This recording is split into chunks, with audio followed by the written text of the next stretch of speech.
everybody, I'm Dara Connolly. I wanted to make a quick video on why self-defense is important and how you can be safe.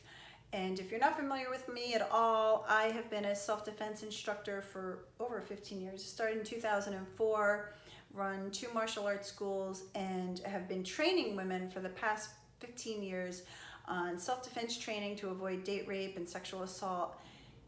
And I know the ins and outs. My work is endorsed by the police, therapists, counselors, and doctors nationwide. Here's the deal. In 2019, I wrote this book. It's called Someone You Know, Expert Secrets to Prevent Bullies, Sexual Assault, and Bad Relationships. And I tell the real juice on what goes on as far as self-defense is concerned. You need more than just physical skills. I want to help you understand how to prevent unhealthy relationships and abuse from your coworkers, your partners, your husbands, your neighbor, your family member, your ex-husband, whoever, because that's who is more likely to hurt you. So how do I feel about self-defense trainings? They're helpful, but it needs to be the right one. I still teach self-defense, but if you take my class, you'll learn that it's more than just hitting things. It's learning the before of how to prevent the situation. So there's a lot more that I can teach you. But what I want to give you today in this video is myths versus facts. And I talk about these, some of these are in my book. If you check out my book, you'll get myths and facts regarding sexual assault, because there's so much confusion out there and I want to clarify it. We just came off the Me Too movement and Time's Up, and every day it seems like I hear a story about someone who's sexually assaulted in the news. I think the most recent one was a news anchor was reporting on a marathon. A guy ran by and squeezed and slapped her ass, and she's pressing charges, as she should. And I don't know if he's serving jail time, but hey, this is a sign of the times that we've had enough and let's stop this crap. So here's the deal. Here's the sad stuff. Here's the reason why I do this work. 1 in 3 teens are a victim of sexual assault. 1 in 5 women are a victim of sexual assault, and this is including rape. 1 in 6 men are victims of sexual assault. And the numbers are even higher for transgender, same-sex relationships, trans, LGBT. It's 1 in 2. It's very high.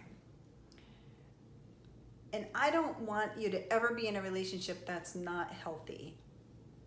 Regardless if this is somebody you've been with for 30 years, I work with a woman who was in a relationship. She's in her 80s, and I taught her how to overcome her obstacles and break through fear and get out of that unhealthy situation, because you should never tolerate it. Even if you think this is the pattern, this is how it's always been, it doesn't mean it's how it's always has to be. There is hope and you can get out. And that's the real juice of what I do. I empower women to have confidence, break through their obstacles of fear, and to prevent bullies, abusers, and predators from harming you ever again. Here's the myth that I hear about on bullies. We'll start with bullies, and then by the end of this video, we'll get to sexual assault predators. They're similar. Parents of bullies think, oh, my kid's not bullied because I don't see them come home with bruises or anything. Or they think it's typical boy being boy behavior. They see kids wrestling and being really aggressive. Maybe they're punching each other, and it's becoming super violent, really. But we dismiss it as, oh, they're just boys being boys. Or those are girls, that's how girls are. Girls are relationally mean to each other. Yes, but when it crosses the line to bullying, it's not okay. Now remember, bullying is aggressive behavior that occurs for an extended period of time when there's a power dynamic. The power dynamic is important. It could be older sibling to younger, it could be adult to parent, employee to worker, doctor to patient. It even could be somebody who makes a lot of money to someone of a lower income or social status. The power dynamic is where bullying is important. And anytime there's aggressive behavior or assault behavior, somebody doing something you don't want them to do and seeking power in a relationship, it is never okay. You should not make excuses for it. The myth is, oh, they're not bullied because there's no physical bruises. I don't see bruising, so they're just playing. It's okay. Nobody got hurt.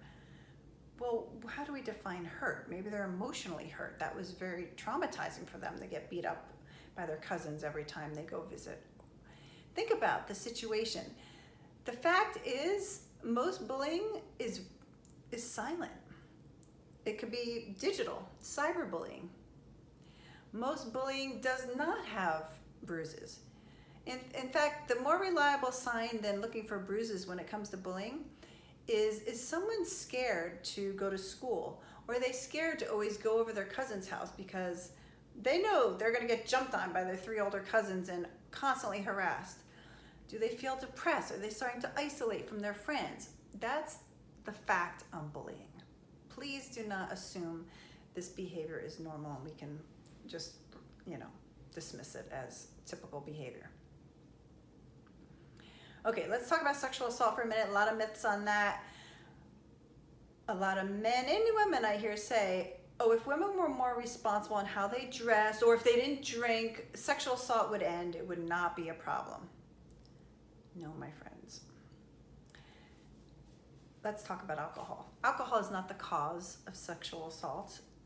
It's a means that predators often use to get their victim drunk or a little bit obliviated so they can pursue them, and they know they can't fight off as easily. It's a means to facilitate the assault, but it's not the cause. Intoxication is never an excuse to commit a crime, and sexual assault is a crime. Drunk or sober, the person who's initiating the physical act of sex or whatever needs to have consent. Must have unambiguous consent. The person must say yes.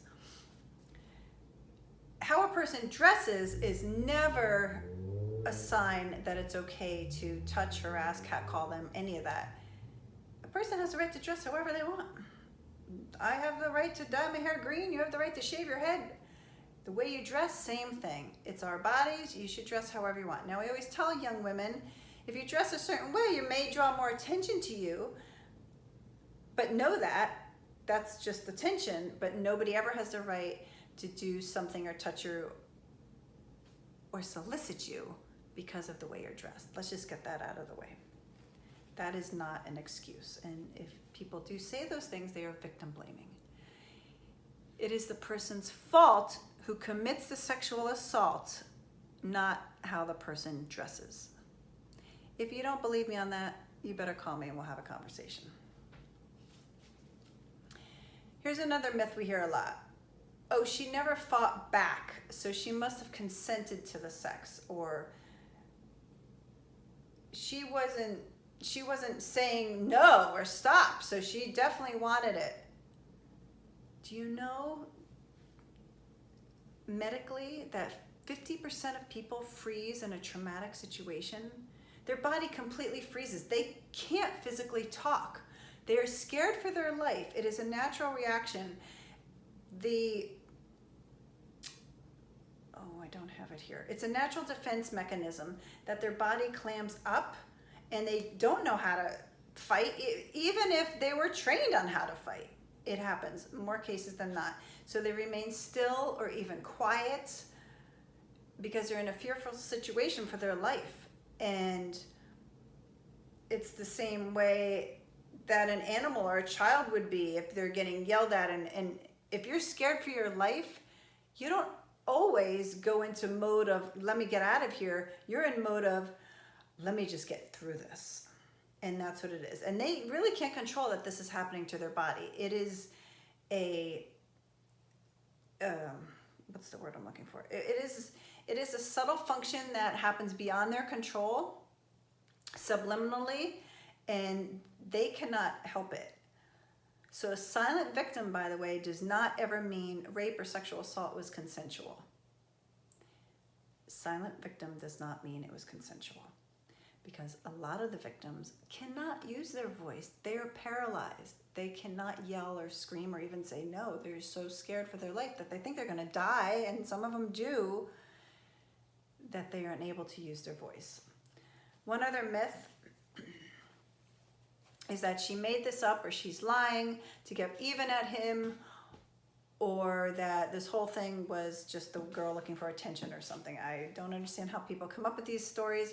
That is total victim blaming, because and I've worked with the police for many years, and here's the facts. It's 2 to 8% of people who report sexual assault or rape are not telling the truth. 2 to 8% is the same of any other crime. That is false. That is the average of any other crime. The reason why people don't come forward is because of the victim blaming. They don't want to be outed in society as the person who went through that trauma. They don't want the harassment from the population who thinks that they're lying, because if you had this happen to you, would you really come forward? Think about that. You may lose your job over it. Your family may not believe you. Most people ostracize this person and they go through hell. So if you think about less than 10% are lying, that's 92 to 98% are telling the truth. If somebody confides in you that they are a victim of or survivor of sexual assault or abuse or rape, believe them. I'm Dara Connolly, and I'm so passionate about this work. If you want to learn skills on how to prevent an assault, I do one-on-one coaching, I do private workshops. Please subscribe to my channel and look me up so I can help you with these skills. And in the meantime, until we meet again, be empowered.